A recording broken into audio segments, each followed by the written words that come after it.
Ojos de perro azul de Gabriel García Márquez. Primer capítulo, la tercera resignación.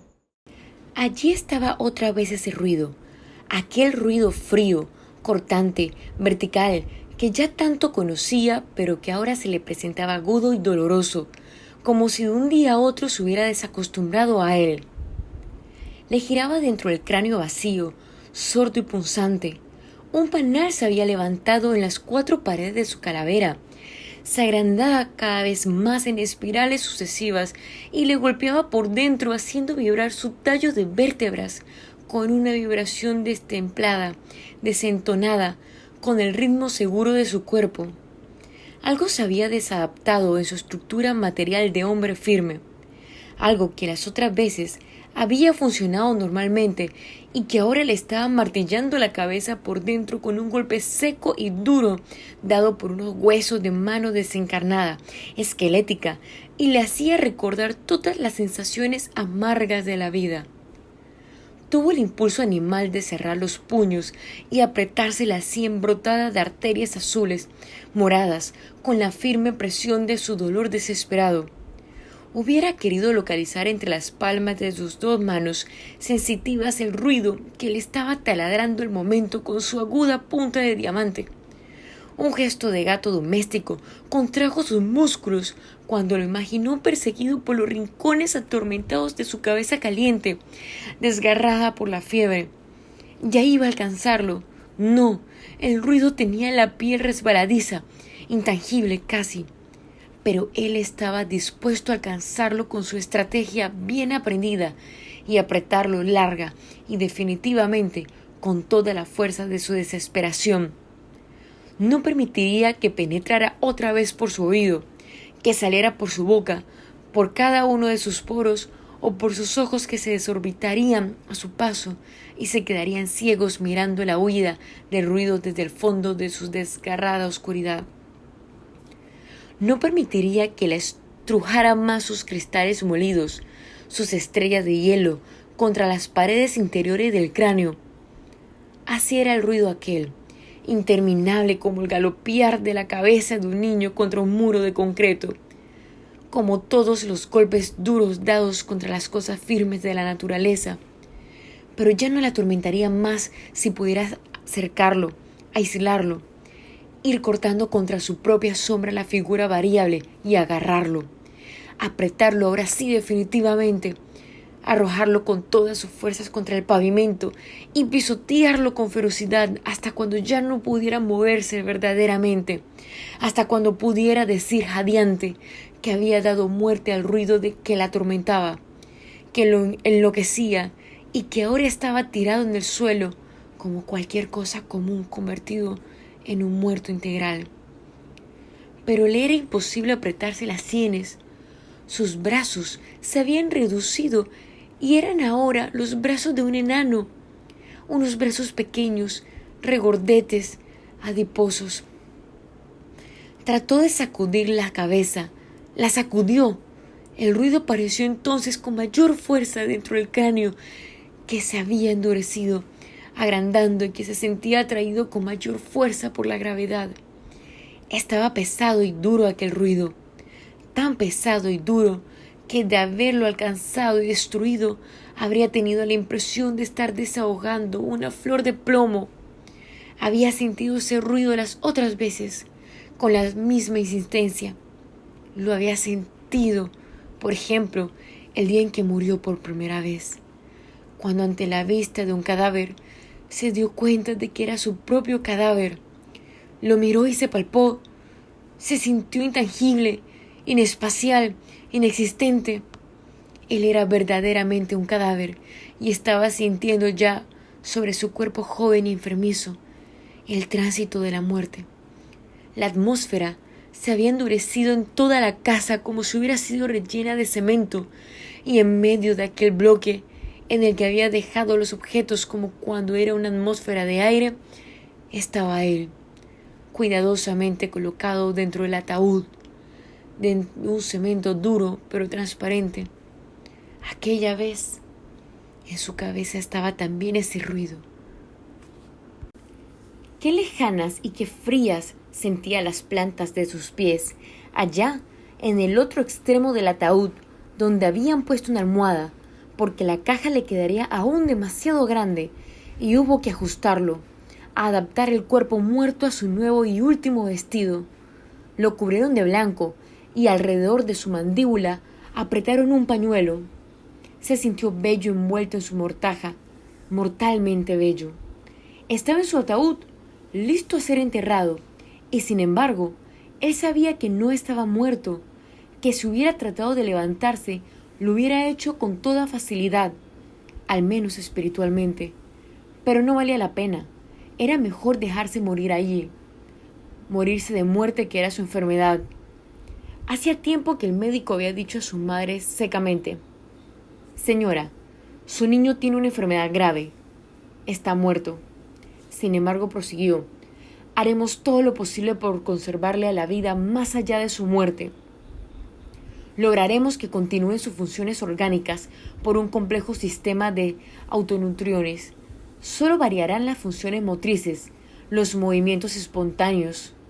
Sabremos de su vida por el crecimiento, que continuará también normalmente.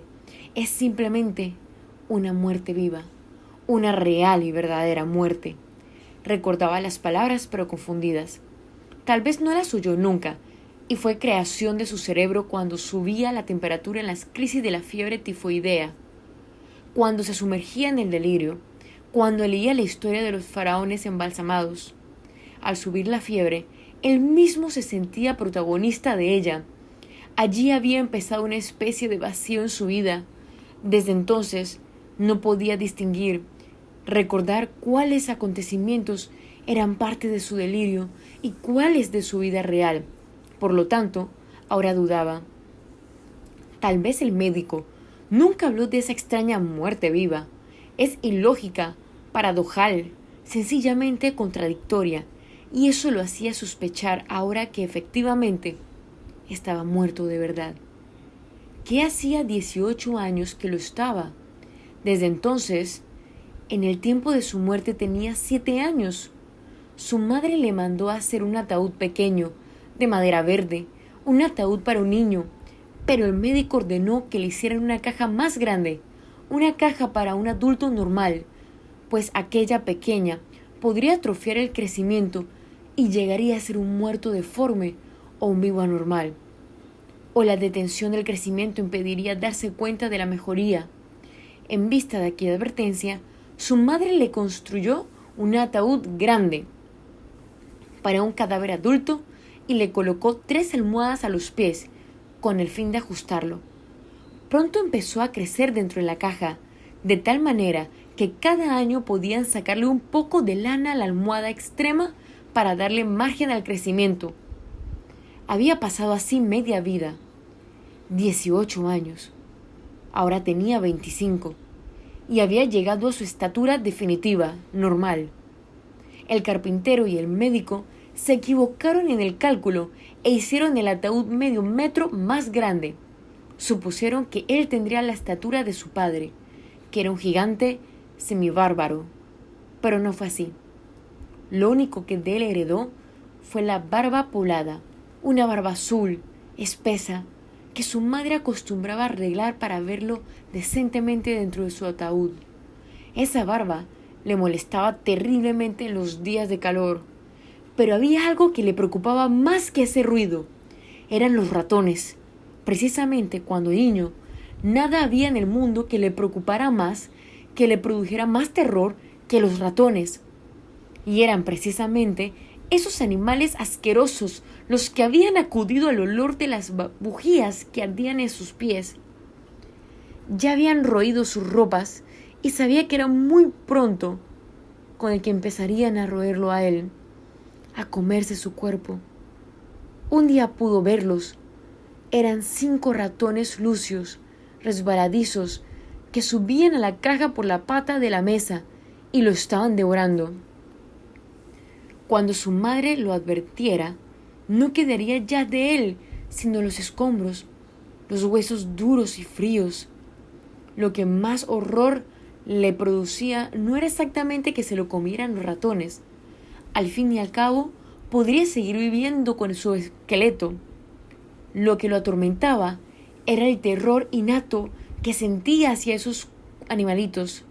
Se le erizaba la piel con solo pensar en esos seres velludos que recorrían todo su cuerpo, que penetraban por los pliegues de su piel y le rozaban los labios con sus patas heladas. Uno de ellos subió hasta sus párpados y trató de roer su córnea. Le vio grande, monstruoso, en su lucha desesperada por taladrarle la retina. Creyó entonces una nueva muerte y se entregó, todo entero, a la inminencia del vértigo. Recordó que había llegado a la mayor edad. Tenía 25 años, y eso significaba que no crecería ya más. Sus facciones se volverían firmes, serias, pero cuando estuviera sano, no podría hablar de su infancia. No la había tenido, la pasó muerto. Su madre había tenido meticulosos cuidados durante el tiempo que duró la transición de la infancia a la pubertad. Se preocupó por la higiene perfecta del ataúd y de la habitación en general. Cambiaba frecuentemente las flores de los jarrones y abría las ventanas todos los días para que penetrara el aire fresco. Con qué satisfacción miró la cinta métrica en aquel tiempo, cuando después de medirlo comprobaba que había crecido varios centímetros. Tenía la maternal satisfacción de verlo vivo. Cuidó a sí mismo de evitar la presencia de extraños a la casa. Al fin y al cabo, era desagradable y una misteriosa la existencia de un muerto por largos años en una habitación familiar. Fue una mujer abnegada, pero muy pronto empezó a decaer su optimismo. En los últimos años la vio mirar con tristeza la cinta métrica. Su niño no crecía ya más. En los meses pasados no progresó el crecimiento 1 milímetro siquiera. Su madre sabía que iba a ser difícil ahora encontrar la manera de advertir la presencia de la vida en su muerto querido. Tenía el temor de que una mañana amaneciera realmente muerto, y tal vez por eso, aquel día, él pudo observar que se acercaba a su caja discretamente y olfateaba su cuerpo. Había caído en una crisis de pesimismo. Últimamente descuidó las atenciones y ya ni siquiera tenía la precaución de llevar la cinta métrica. Sabía que ya no crecería más. Y él sabía que ahora estaba realmente muerto. Lo sabía por aquella apacible tranquilidad con que sus organismos se dejaba llevar. Todo había cambiado intempestivamente. Los latidos imperceptibles que solo él podía percibir se habían desvanecido ahora de su pulso. Se sentía pesado, atraído por una fuerza reclamadora y potente hacia la primitiva sustancia de la tierra. La fuerza de gravedad parecía atraerlo, ahora con un poder irrevocable. Estaba pesado como un cadáver positivo, innegable. Pero estaba más descansado así. Ni siquiera tenía que respirar para vivir su muerte.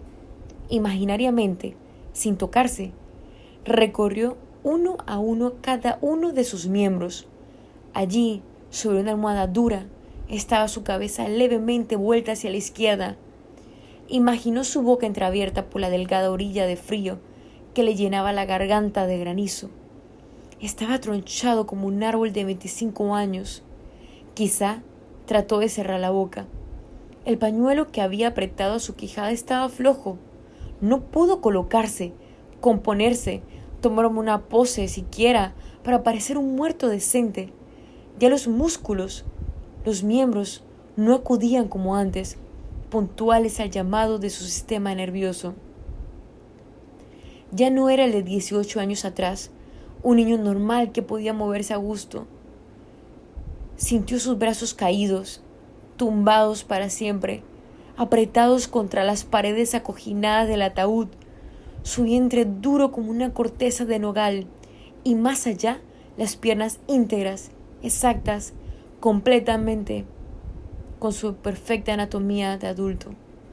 Su cuerpo reposaba con pesadez, pero apaciblemente, sin malestar alguno, como si el mundo se hubiera detenido de repente y nadie interrumpiera el silencio, como si todos los pulmones de la tierra hubieran dejado de respirar para no interrumpir la liviana quietud del aire. Se sentía feliz como un niño boca arriba sobre la hierba fresca y apretaba contemplando una nube alta que se aleja por el cielo de la tarde. Era feliz aunque sabía que estaba muerto, que reposaba para siempre en la caja recubierta de seda artificial. Tenía una gran lucidez. No era como antes, después de su primera muerte, en que se sintió embotado, bruto. Las 4 bujías que habían puesto en derredor suyo y que eran renovadas cada 3 meses, empezaban a agotarse nuevamente, precisamente cuando iban a ser indispensables. Sintió la vecindad de la frescura de las violetas húmedas que su madre había llevado aquella mañana. La sintió en las azucenas, en las rosas, pero toda aquella terrible realidad no le causaba ninguna inquietud. Al contrario, era feliz allí, solo con su soledad. ¿Sentiría miedo después? ¿Quién sabe? Era duro pensar en el momento en que el martillo golpeara los clavos sobre la madera verde y crujiera el ataúd bajo la esperanza segura de volver a ser árbol. Su cuerpo atraído ahora, con mayor fuerza por imperativo de la tierra, quedaría ladeado en un fondo húmedo, arcilloso y blando, y allá arriba, sobre 4 metros cúbicos, se irían apagando los últimos golpes de los sepultureros. No, allí tampoco sentiría miedo. Eso sería la prolongación de su muerte, la prolongación más natural de su nuevo estado. No quedaría ya ni un grado de calor en su cuerpo, su médula se habría enfriado para siempre y unas estrellitas de hielo penetrarían hasta el tuétano de sus huesos. Qué bien se acostumbraría a su nueva vida de muerto.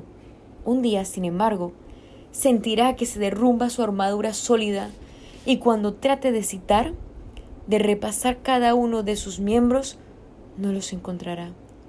Sentirá que no tiene forma exacta definida y sabrá resignadamente que ha perdido su perfecta anatomía de 25 años y que se ha convertido en un puñado de polvo sin forma, sin definición geométrica, en el polvillo bíblico de la muerte. ¿Acaso siente entonces una ligera nostalgia de no ser un cadáver formal, anatómico, sino un cadáver imaginario, abstracto, armado únicamente en el recuerdo borroso de sus parientes?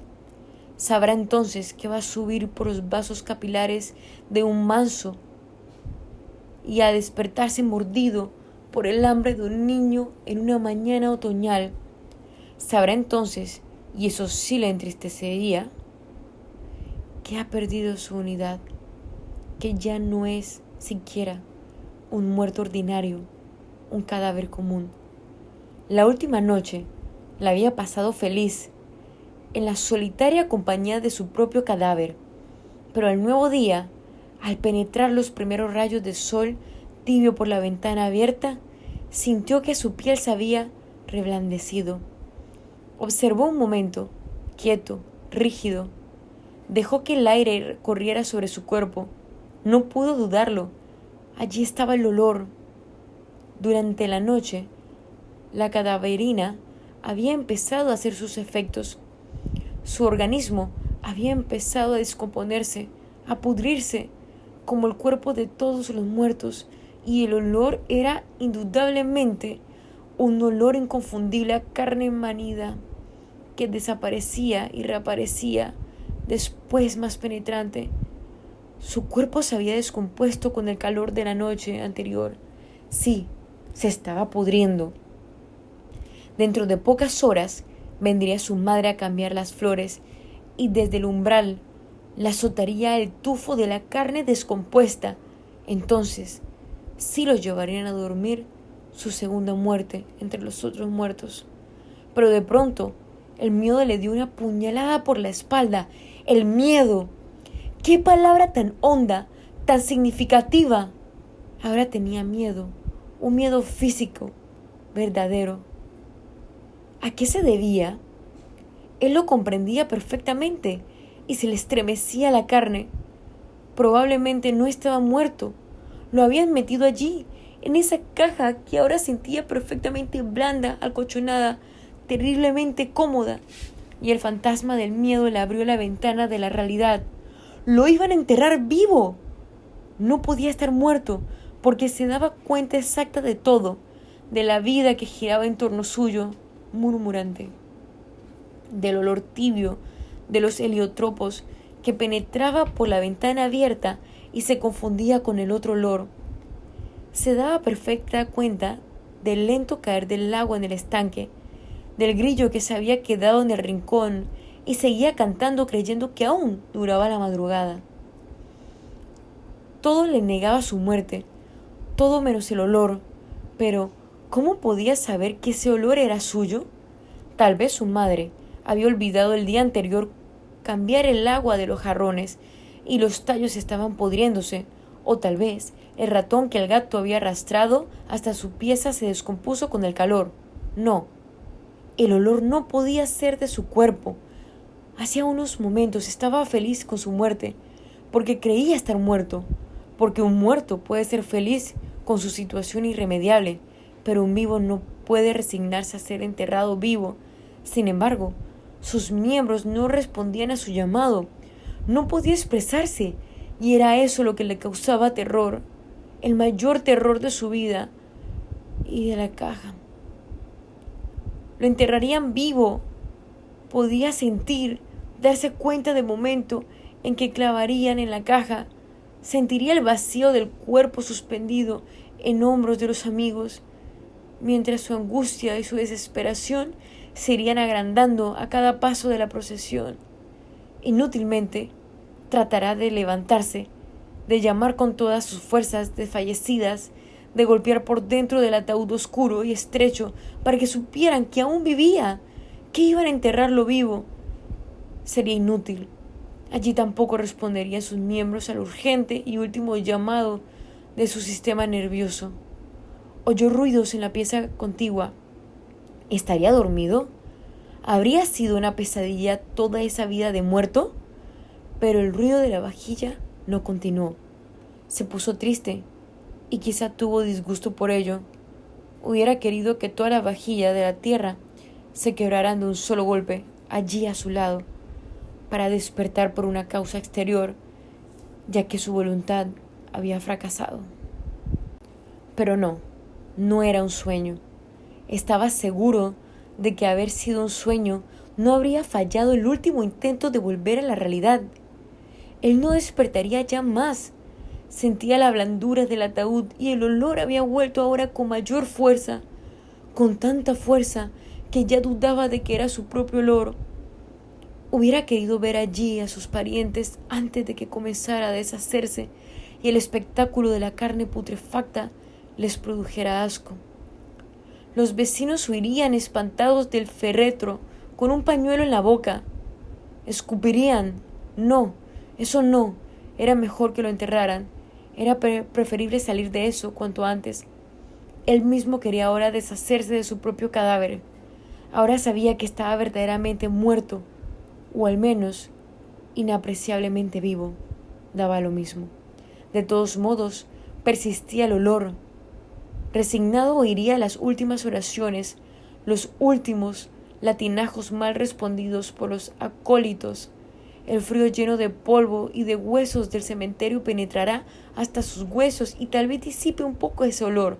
Tal vez, quién sabe, la inminencia del momento le haga salir de ese letargo cuando se sienta nadando en su propio sudor, en una agua viscosa, espesa, como estuvo nadando antes de nacer en el útero de su madre. Tal vez entonces esté vivo, pero estará ya tan resignado a morir que acaso muera de resignación. Capítulo 2. La otra costilla de la muerte. Sin saber por qué, despertó sobresaltado. Un acre olor a violeta y a formaldehído venía, robusto y ancho, desde la otra habitación a confundirse con el aroma de las flores recién abiertas que mandaba el jardín amaneciente. Trató de serenarse, de recobrar ese ánimo que bruscamente había perdido en el sueño. Debía de ser ya la madrugada, porque afuera en el huerto había empezado a cantar el chorro entre las legumbres y el cielo era azul por la ventana abierta. Repasó la sombría habitación tratando de explicarse aquel despertar brusco, inesperado. Tenía la impresión, la certidumbre física de que alguien había entrado mientras él dormía. Sin embargo, estaba solo, y la puerta, cerrada por dentro, no daba muestra alguna de violencia. Sobre el aire de la ventana despertaba un lucero. Quedó quieto un momento como tratando de aflojar la tensión nerviosa que lo había empujado hacia la superficie del sueño y cerrando los ojos boca arriba empezó a buscar nuevamente el hilo de la serenidad. La sangre arracimada se le desgajó en la garganta en tanto que más allá en el pecho se le desesperaba el corazón robustamente marcando un ritmo acentuado y ligero como si viniera una carrera desbocada. Repasó mentalmente los minutos anteriores. Tal vez tuvo un sueño extraño. Pudo ser una pesadilla. No había nada de particular, ningún motivo de sobresalto en eso. Iba en un tren, ahora puedo recordarlo, a través de un paisaje. Este sueño lo he tenido frecuentemente, de naturalezas muertas, sembrado de árboles artificiales, falsos, frutecidos de navajas, tijeras y otros diversos. Ahora recuerdo que debo hacerme arreglar el cabello. Instrumentos de barbería. Este sueño lo había tenido frecuentemente, pero nunca le produjo ese sobresalto. Detrás de un árbol estaba su hermano, el otro, su gemelo, el que había sido enterrado aquella tarde, gesticulando. Esto me ha sucedido alguna vez en la vida real, para que hiciera detener el tren. Convencido de la ingenuidad de su mensaje, comenzó a correr detrás del vagón hasta cuando se derrumbó, jadeante con la boca llena de espuma. Ciertamente era su sueño absurdo, irracional, pero que no motivaba en modo alguno ese despertar desasosegado. Cerró los ojos nuevamente con las sienes golpeadas aún por la corriente de sangre que le subía firme como un puño cerrado. El tren penetró la geografía árida, estéril, aburrida, y un dolor que sintió en la pierna izquierda lo hizo desviar la atención del paisaje. Observó que tenía, no debo seguir usando estos zapatos apretados, un tumor en el dedo central del pie. De manera natural y como si estuviera acostumbrado a ello, sacó del bolsillo un destornillador, con el que extrajo la cabeza del tumor. La depositó cuidadosamente en una cajita azul. ¿Se ven los colores en el sueño? Y por la cicatriz vio asomarse el extremo de un cordón grasiento y amarillo. Sin alterarse, como si se hubiera esperado la presencia de ese cordón, tiró de él lentamente, con cuidadosa exactitud. Fue una cinta larga, larguísima, que surgía espontáneamente sin molestias ni dolor. Un segundo después levantó la vista y vio que el vagón había sido desocupado y que solo, en otro compartimiento del tren, estaba su hermano vestido de mujer, frente a un espejo, tratando de extraerse el ojo izquierdo con unas tijeras. En efecto, le disgustaba aquel sueño, pero no podía explicarse por qué le alteraba la circulación si las veces anteriores, cuando las pesadillas eran horripilantes, había logrado mantener la serenidad. Sintió las manos frías. El olor a violetas y formaldehído persistía y se tornaba desagradable, casi agresivo. Con los ojos cerrados, tratando de quebrar el tono alzado de la respiración, intentó buscar un tema trivial para hundirse otra vez en el sueño, que se había interrumpido minutos antes. Podía pensar, por ejemplo, que dentro de 3 horas tengo que ir a la agencia funeraria a cancelar los gastos. En el rincón, un grillo trasnochado levantó su cascabel y llenó la habitación con su garganta aguda, cortante. La tensión nerviosa empezó a ceder lenta pero eficazmente y advirtió, otra vez, la flojedad, la laxitud de los músculos. Se sintió tumbado sobre la colcha blanda y espesa mientras el cuerpo, liviano, ingrávido, traspasado por una dulce sensación de beatitud y cansancio, iba perdiendo conciencia de su propia estructura material, de esa sustancia terrena, pesada, que lo definía, que lo situaba en una zona inconfundible y exacta de la escala zoológica y soportaba en su difícil arquitectura toda una suma de sistemas, de órganos definidos geométricamente que le elevaban a la arbitraria jerarquía de los animales racionales. Los párpados, dóciles ahora, caían sobre la córnea con la misma naturalidad con que los brazos y las piernas se confundían en un conjunto de miembros que lentamente fueron perdiendo independencia, como si todo el organismo se hubiera revuelto en un solo órgano grande y total, y él, el hombre, hubiera dejado sus raíces mortales para penetrar en otras raíces más hondas y firmes, en las raíces eternas de un sueño integral y definitivo. Oyó que afuera, del otro lado del muro, el canto del grillo se iba debilitando hasta desaparecer de sus sentidos, que se habían vuelto hacia adentro, sumergiéndolo a él en una nueva y descomplicada noción del tiempo y espacio, borrando la presencia de ese mundo material, físico y doloroso, lleno de insectos y de acres olores de violetas y formaldehídos. Apaciblemente envuelto en el tibio clima de la serenidad codiciada, sintió la liviandad de su muerte artificial y diaria. Se hundió en una amable geografía, en un mundo fácil, ideal, un mundo como diseñado por un niño, sin ecuaciones algebraicas, sin despedidas amorosas y sin fuerza de gravedad. No podía precisar cuánto tiempo estuvo así, entre esa noble superficie de sueños y realidades, pero sí recordaba que bruscamente, como si le hubiera sido cortada la garganta por una cuchillada, dio un salto en el lecho y sintió que su hermano gemelo, su hermano muerto, estaba sentado al borde de la cama. Otra vez, como antes, el corazón fue un puño que le vino a la boca y lo empujó a saltar. La luz naciente, el grillo que seguía moliendo la soledad con su organillo destemplado, el aire fresco que subía del universo del jardín, todo contribuyó a hacerlo volver nuevamente al mundo real, pero esta vez podía comprender a qué se debía su sobresalto. Durante los breves minutos de somnolencia y, ahora me doy cuenta, durante toda la noche en que creyó tener sueño apacible, sencillo, sin pensamientos, su memoria había estado fija en una sola imagen constante, invariable, en una imagen autónoma que se imponía a su pensamiento a pesar de la voluntad y de la resistencia del pensamiento mismo. Sí, casi sin que él lo advirtiera, ese pensamiento se había ido apoderando de él, llenándolo, habitándolo entero, convirtiéndose en un telón de fondo que permanecía fijo detrás de otros pensamientos, constituyendo el soporte, la vértebra definitiva en el drama mental de su día y de su noche.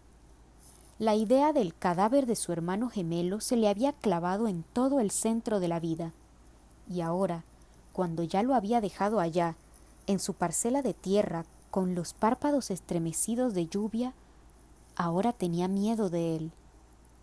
Nunca creyó que el golpe sería tan fuerte. Por la ventana entreabierta volvió a entrar el olor confundido ya con otro olor a tierra húmeda, a huesos sumergidos, y su olfato le salió al encuentro regocijado, con una tremenda alegría de hombre bestial.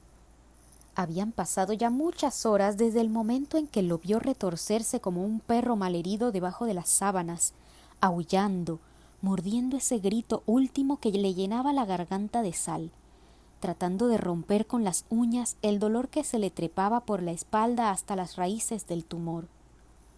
No podía olvidar sus maceteros de animal agonizante, rebelde, ante la verdad que se le había parado enfrente, que se había amarrado a su cuerpo con tenacidad, con una constancia imperturbable, definitivamente como la muerte misma.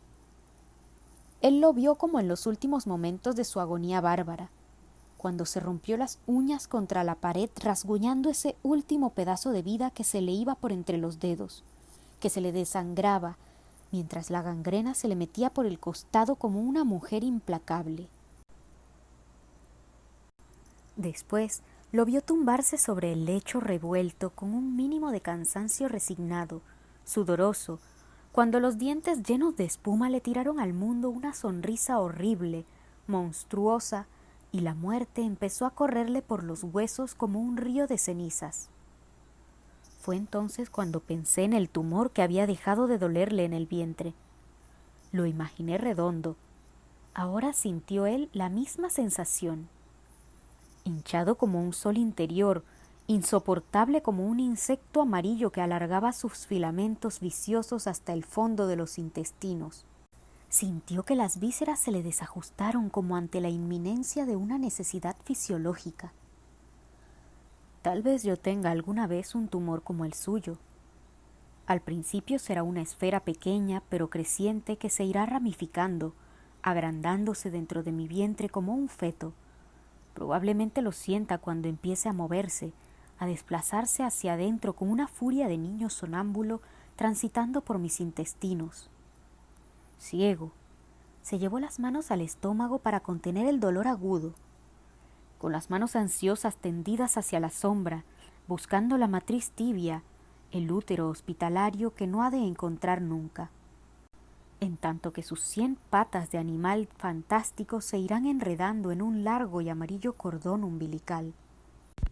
Sí, quizás yo, el estómago, como este hermano que acaba de morir, tenga un tumor en la raíz de las vísceras. El olor que había emanado el jardín regresaba ahora fuerte, repugnante, envuelto de una tufarada nauseabunda. El tiempo parecía haberse detenido al borde de la madrugada. Contra el cristal, el lucero estaba cuajado, en tanto que la pieza vecina, en donde toda la noche anterior estuvo el cadáver, seguía empujando su fuerte mensaje de formaldehído. Era ciertamente un olor distinto al del jardín. Este era un olor más angustioso, más específico que ese confundido olor de las flores desiguales. Un olor que siempre, después de conocido, relacionó con los cadáveres. Era el olor glaciar y exuberante que le dejó el aldehído fórmico de los anfiteatros. Pensó en el laboratorio. Recordó las vísceras conservadas en alcohol absoluto, en las aves disecadas. A un conejo saturado de formol se le vuelve dura la carne, se deshidrata y pierde su dócil elasticidad hasta convertirse en un conejo perpetuo, eternizado. Formaldehído. ¿De dónde saldrá ese olor? La única manera de contener la podredumbre. Si los hombres tuviéramos formol entre las venas, seríamos como las piezas anatómicas sumergidas en alcohol absoluto. Oyó, allá afuera, el golpeteo de la lluvia creciente que se venía martillando los cristales de la ventana entreabierta. Un aire fresco, regocijado y nuevo, entró cargado de humedad. El frío de las manos se intensificó, haciéndole sentir la presencia del formol en las arterias, como si la humedad del patio hubiese entrado hasta sus huesos. Humedad. Allá hay mucha humedad. Pensó con cierto disgusto en las noches de invierno, en que la lluvia traspasará la hierba y la humedad irá a dormir sobre el costado de su hermano, a circularle por el cuerpo como una corriente concreta. Le parecía que los muertos tuvieran necesidad de otro sistema circulatorio que los fuera precipitando hacia otra muerte, irremediable y última. En ese momento deseaba que no lloviera más, que el verano fuera una estación eterna y dominante. Por lo que estaba pensando, le disgustaba la persistencia de ese tableteo húmedo sobre los cristales. Quería que la arcilla de los cementerios fuera seca, siempre seca, porque lo inquietaba pensar que pasados 15 días, cuando la humedad empiece a correrle por el tuétano, ya no habrá otro hombre igual, exactamente igual a él, debajo de la tierra. Sí, ellos dos eran hermanos gemelos, exactos, que a primera vista nadie podía diferenciar. Antes, cuando estuvieron los dos viviendo sus vidas separadas, no eran sino dos hermanos gemelos, simples y apartados como dos hombres diferentes. Espiritualmente no había ningún factor en común entre ellos. Pero ahora, cuando la rigidez, la terrible realidad que se le trepaba por la espalda como un animal invertebrado, algo se había disuelto en su atmósfera integral, algo que se pronunciaba como un vacío, como si a su costado se hubiera abierto un precipicio o como si bruscamente le hubiera sido cercenada de un hachazo la mitad de su cuerpo. No de ese cuerpo exacto, anatómico, sometido a una perfecta definición geométrica, no de ese cuerpo físico que ahora sentía miedo, sino de otro cuerpo que venía más allá del suyo, que había estado con él hundido en la noche líquida del vientre materno y se remontaba con él por las ramas de una genealogía antigua, que estuvo con él en la sangre de sus 4 pares de bisabuelos y vino desde el atrás, desde el principio del mundo, sosteniendo con su peso, con su misteriosa presencia, todo el equilibrio universal. Podía ser que él estuviera con la sangre de Isaac y Rebeca, que fuera su otro hermano el que nació trabado en su calcañal y que vino dando tumbos de generación en generación, noche a noche, de beso en beso, de amor en amor, descendiendo por arterias y testículos hasta llegar, como en un viaje nocturno, a la matriz de su madre reciente. El misterioso itinerario ancestral se le presentaba ahora doloroso y verdadero, ahora que había sido roto el equilibrio y la ecuación resuelta definitivamente. Sabía que algo faltaba a su armonía personal, a su integridad formal y cotidiana. Jacob se había libertado irremediablemente de sus tobillos. Durante los días en que su hermano estuvo enfermo, no tuvo esta sensación porque el rostro demacrado, transfigurado por la fiebre y el dolor, con la barba crecida, se había diferenciado altamente del suyo. Pero una vez que estuvo inmóvil, tendido sobre su muerte total, se llamó a un barbero para que arreglara el cadáver. Él estuvo presente, pegado contra el muro, cuando llegó el hombre vestido de blanco y armado con el limpio instrumento de su profesión. Con la precisión de un maestro, cubrió de espuma la barba del muerto, la boca espumosa. Así lo vi antes de morir. Y, lentamente, como quien va revelando un secreto tremendo, empezó a rasurarlo. Fue entonces cuando lo asaltó esa idea horrible. A medida que, al paso de la navaja, iba surgiendo el rostro pálido y terroroso del hermano gemelo, él iba sintiendo que aquel cadáver no era una cosa extraña a él, sino que estaba fabricado de su misma sustancia terrena, que era su propia repetición. Sentía la extraña sensación de que sus parientes habían extraído del espejo la imagen suya, la que él veía reflejada en el cristal cuando se afeitaba. Ahora que esa imagen respondía a cada uno de sus movimientos, había tomado independencia. Él la había visto afeitarse otras veces, todas las mañanas, pero asistía a la dramática experiencia de que otro hombre estuviera quitándole la barba a la imagen de su espejo, prescindiendo de su propia presencia física. Tuvo la certeza, la seguridad de que si en aquel momento se hubiera acercado a un cristal, lo habría encontrado en blanco, aunque la física no tuviera una explicación exacta para aquel fenómeno. Era la conciencia del desdoblamiento. Su doble era un cadáver. Desesperado, tratando de reaccionar, palpó el muro firme que le subió por el tacto como una corriente de seguridad. El barbero terminó su labor y con la punta de las tijeras cerró los párpados del cadáver. La noche le quedó temblando adentro, en la irrevocable soledad del cuerpo desgajado. Así eran exactos, 2 hermanos idénticos, inquietantemente repetidos. Fue entonces, al observar lo íntimamente ligeras que estaban esas 2 naturalezas, cuando se le ocurrió que algo extraordinario, inesperado, iba a acontecer. Imaginó que la separación de los 2 cuerpos en el espacio no era más que aparente cuando, en realidad, ambos tenían una naturaleza única, total. Tal vez, cuando llegue hasta el muerto la descomposición orgánica, él, el vivo, empiece a pudrirse también dentro del mundo animado. Oyó que la lluvia empezó a gotear con mayor fuerza sobre los cristales y que el grillo reventó su cuerda de repente. Sus manos estaban ahora intensamente frías, con una larga frialdad deshumanizada.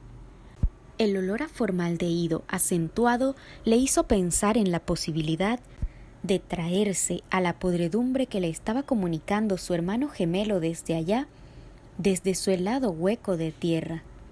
Eso es absurdo. Tal vez el fenómeno sea inverso. La influencia debía ejercerla él, que permanecía con vida, con su energía, con su célula vital.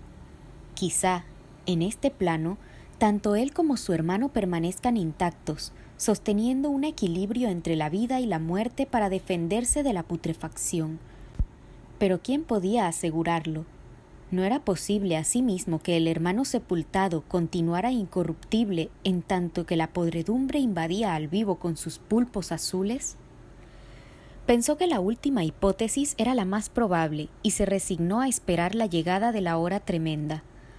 La carne se le había puesto suave, adiposa, y creyó sentir que una sustancia azul lo cubría por entero.